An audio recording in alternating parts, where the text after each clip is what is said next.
Hello my friends, welcome back to another video, or if you're new here, welcome in. My name is Ian with Out of This World Reader, and today's video is going to be my monthly wrap up for the month of May. Overall, it was just another great month of reading. I think I had 2 5-stars, but then also there was kind of like a mix in kind of 3 stars and just some 4 stars. So it's just like the ratings were kind of all over the place. But I have a feeling that this next month, July, actually, you know what? We are not doing my May wrap-up, we are doing my June wrap-up, but I have a feeling that July is going to be a blast of kind of just a reading. Also in this month I've started some new series and finished some off. But before we do get into all the books that I did pick up, please consider liking and subscribing so you never miss out on another adventure. And we'll just begin with the first book that I picked up and just work our way down. So first off, I finally continued on with the Skyward series by Brandon Sanderson, and I also picked up the kind of collection of novellas that written by Brandon Sanderson and J.N.C. Patterson. And I first started with Sunreach, which is like the first one in the Skyward Fight collection. And this follows FM, which I really wanted more from in kind of just the Skyward a little series, because you mainly follow Spensa and you're always in her head.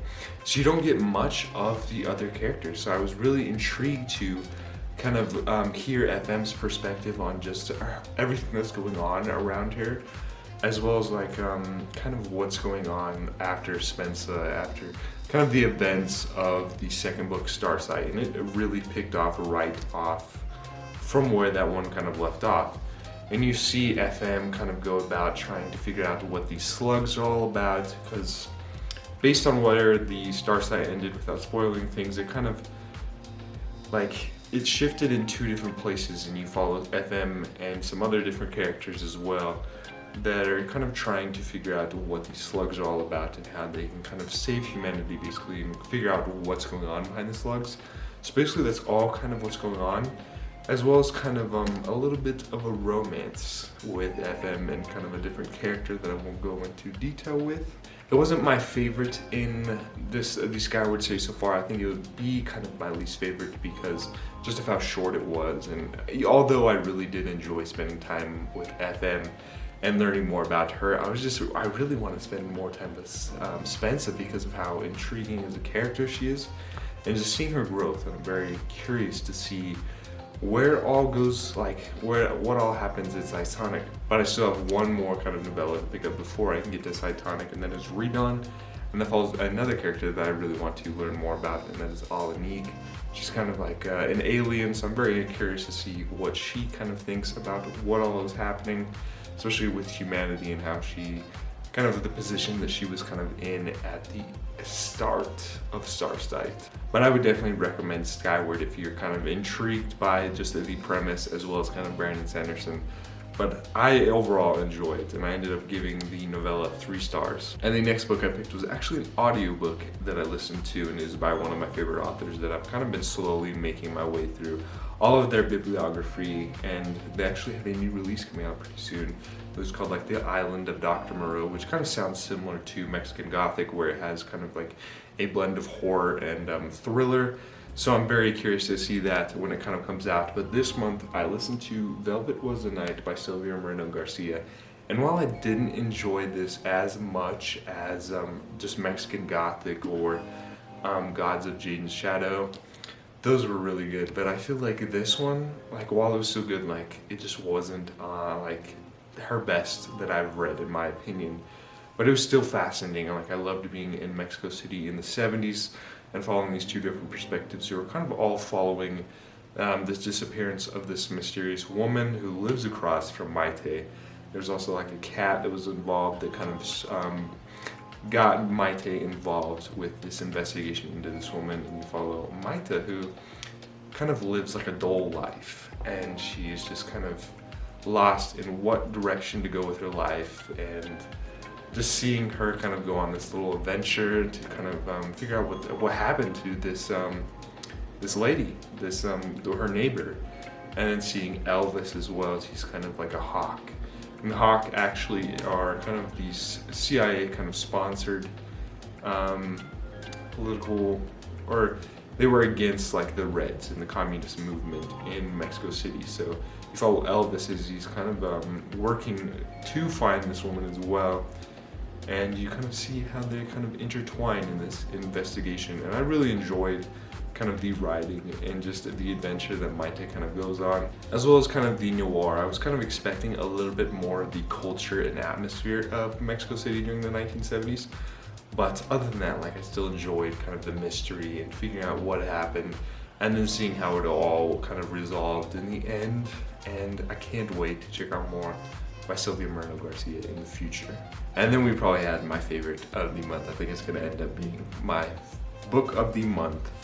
And that was The Blade Itself by Joe Abercrombie, which is the first book in the First Law trilogy.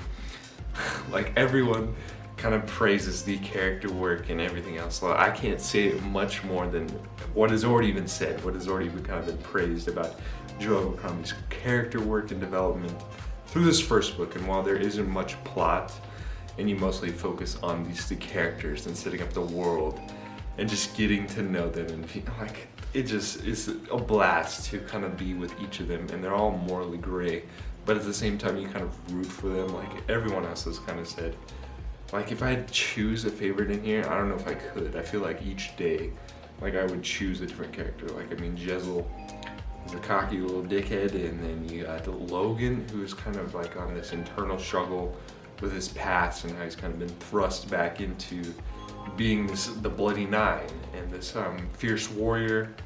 And then Galacta, who is a torturer, but you honestly feel so bad for him because of his past. And the dialogue, the witty humor, or not the dark humor that Joe Abercrombie kind of works in here is just absolutely outstanding. And also, you also get like some other different perspectives as well from different parts of the world, or one from a different part of the world. Or I guess you follow several from a different part of the world. You follow kind of like the named men in the north, kind of that were part of the crew that Logan was a part of. You see them kind of going as they're seeing what's happening in the north with everything, kind of the war looming in the horizon, and then you follow several other different perspectives, or one other person. They're just going all over the place. One other perspective, kind of in a different section of the world, and the kind of the war kind of looming in their horizon. And then you follow West, who's actually in the kind of I can't remember what the city is, but he's friends with Jezzel.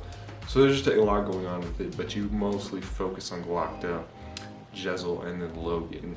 And you don't really see kind of where the plot is going until the very end, but I just still enjoyed the ride throughout, getting to know these characters and just seeing where it's gonna go. I'm very excited to pick up the second book. I've heard that each book kind of gets better, and I can't wait to just check out more by Joe Abercrombie in the future. But if you haven't read this yet, definitely pick it up soon, because it is just a blast. And I think it's already finished. Like, the First Law, he kind of finished this trilogy, and then he has some standalones, and then he has another kind of trilogy set farther off in the future. And he's coming out with a new kind of series, not within the First Law world, so I'm very excited for that, as well as just more within this First Law world. But if you didn't guess, I ended up giving this 5 stars, and I think it's going to be my book of the month. Next up, I actually kind of read something similar. It's another kind of grimdark, but not as grimdark as Joe Abercrombie. I also forgot to mention, like, the fight scenes in The Blade itself. Well, some of the best I've ever read. But next up, I actually picked up The Justice of Kings by Richard Swan, which is one of my most anticipated releases for this year. I actually did a whole spoiler-free review, so if you want to learn more, definitely check out that video. But this one, like, for a debut, I thought it was absolutely outstanding, and just the writing was fully graspable. It wasn't too overwhelming, and it was just kind of flowed with the story. The world building, like, there was no info dumping, like, very much. It's just kind of really intriguing. It's kind of like a mystery, fantasy, all mixed into kind of one. It also reminded me of The Helm of Midnight by Mary J. Lostetter, which was one of my favorite reads a couple years ago, or I think 1 year ago, that I would say, if you did enjoy this, definitely pick up that as well. It's kind of similar, like a detective kind of mystery mixed in with fantasy. I also did a review for that one, so if you want to learn more about that. But with this one, kind of following Helene, is kind of Von Volt's kind of clerk, an apprentice, as he's kind of like this justice, this inquisitor that has like a bunch of power, like he's judge, jury, and executioner all in one.